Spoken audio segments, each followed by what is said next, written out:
அனைவருக்கும் வணக்கம். இது பிஎஸ் இன் கிச்சன் யூடியூப் சேனல். இன்னைக்கு நம்ம வந்து வீட்டிலேயே பிரியாணி சூப்பராக தயார் பண்ண போகிறோம்.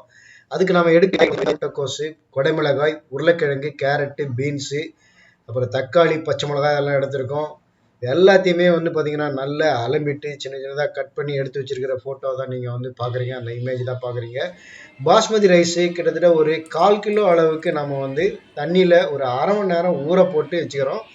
கொஞ்சமாக தண்ணி ஊற்றிட்டு குக்கரில் வச்சு ஒரே ஒரு விசில் மட்டும் விட்டு ரிலீஸ் பண்ணி ஆஃப் பண்ணி எடுத்து வச்சுருங்க. ரிலீஸ் ஆனோடனே அந்த சாத்தை எடுத்து தனியாக எடுத்து வச்சுருங்க. ஒரு மிக்சி ஜாரில் ஒரு 3 பச்சை மிளகாய் 2 தக்காளியும் போட்டு நல்லா மையாக அரைச்சி எடுத்து வச்சுருக்காங்க. கரம் மசாலா தூள் எடுத்து வச்சுருக்காங்க. Happy masala fried rice mix இருந்ததுன்னா சூப்பராக இருக்கும்.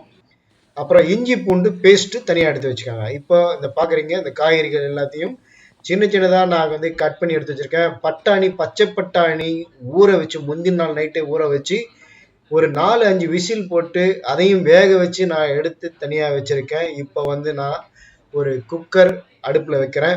சமையல் எண்ணெய் கொஞ்சமாக ஊற்றிக்கோங்க. நிறைய ஊற்ற வேண்டாம். ஒரு 3 ஸ்பூன் அளவுக்கு ஊற்றிக்கோங்க. அந்த எண்ணெய் காஞ்ச பிறகு நாம் வச்சுருக்கிற அந்த பிரியாணி பண்ணுறதுக்கு உண்டான அந்த பிரிஞ்சி இலை, அப்புறம் வந்து நட்சத்திர பூ, இது எல்லாம் இருக்கும். இந்த கசகசா இது எல்லாத்தையும் போட்டு நல்லா ஃப்ரை பண்ணிக்காங்க. ரொம்ப கருகிட போது அடுப்பை மீடியமாக வச்சுட்டு லைட்டாக ஃப்ரை பண்ணிக்கோங்க. பட்டை, அப்புறம் வந்து கிராம்பு இதெல்லாம் போட்டு நல்லா ஃப்ரை பண்ணிவிட்டு நறுக்கி வச்சுருக்கிற வெங்காயத்தையும் நான் அதில் போட்டுடுறேன். இப்போ போட்டு அதையும் கொஞ்சம் ஃப்ரை பண்ணிக்கிறேன். அடுத்ததாக வந்து பார்த்திங்கன்னா நறுக்கி வச்சுருக்கிற மற்ற வெஜிடபிள்ஸ் எல்லாத்தையும் கொஞ்சம் கொஞ்சமாக ஆட் பண்ணணும். இந்த தக்காளி, பச்சை மிளகாய் நம்ம அரைச்சி வச்சுருக்கோம். அதிலே வந்து ஜிஞ்சர் கார்லிக் பேஸ்ட்டையும் நான் வந்து ஆட் பண்ணி நல்லா மிக்ஸ் பண்ணி எடுத்து தனியாக வச்சுக்கிறேன். இப்போ வந்து நறுக்கி வச்சுருக்கிற மற்ற காய்கறிகள் முட்டைக்கோஸ், உருளைக்கிழங்கு, அப்புறம் வந்து கொடைமிளகாய், கேரட்டு, பீன்ஸு எல்லாத்தையும் அதில் போட்டு அந்த குக்கரில் போட்டு கொஞ்சம் அடுப்பை பெருசாக வச்சுட்டு நல்லா ஃப்ரை பண்ணிக்கோங்க. ஒரு 2-3 நிமிஷம் நல்லா ஃப்ரை பண்ணிவிட்டு இப்போ இந்த மசாலாவே அதில் போட்டுக்கோங்க.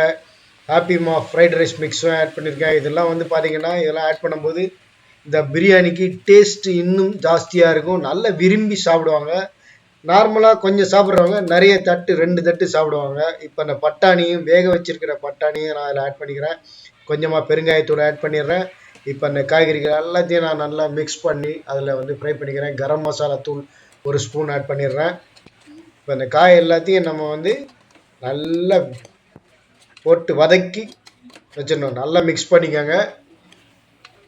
ஹாப்பிமா fried rice mix, garam masala தூள், ஜிஞ்சர் கார்லிக் பேஸ்ட்டு, தக்காளி, அப்புறம் இது ஜிஞ்சர் கார்லிக் பேஸ்ட்டு, தக்காளி, பச்சை மிளகாய் போட்ட அந்த கரைசல் மசாலா, இது எல்லாத்தையும் போட்டு நல்லா வதக்கி ரெடி பண்ணியாச்சு. இந்த காய்கள் வந்து நல்லா வந்து ஃப்ரை ஆகிடுச்சு. இப்போது சாதம் நாம் வந்து வேக வச்சு வச்சுருக்கிற சாதம் பார்த்திங்கன்னா நல்லா உதிராக இருக்கணும். பிரிஞ்சி ரைஸ் வந்து தண்ணி நிறைய ஊற்றிட்டிங்கன்னா தயிர் சாதம் மாதிரி ஆகிடும்.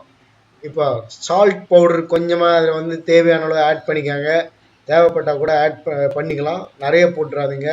அப்புறம் மேலோட்டமாக கொஞ்சம் நெய் அதை அப்படியே லைட்டாக தூவி விட்டுக்கோங்க. இப்போ நல்லா கரண்டியை வச்சு சாத்தை வந்து கொத்தக்கூடாது. கரண்டியை வச்சு அப்படியே கிளறணும், அதாவது மிக்ஸ் பண்ணணும்.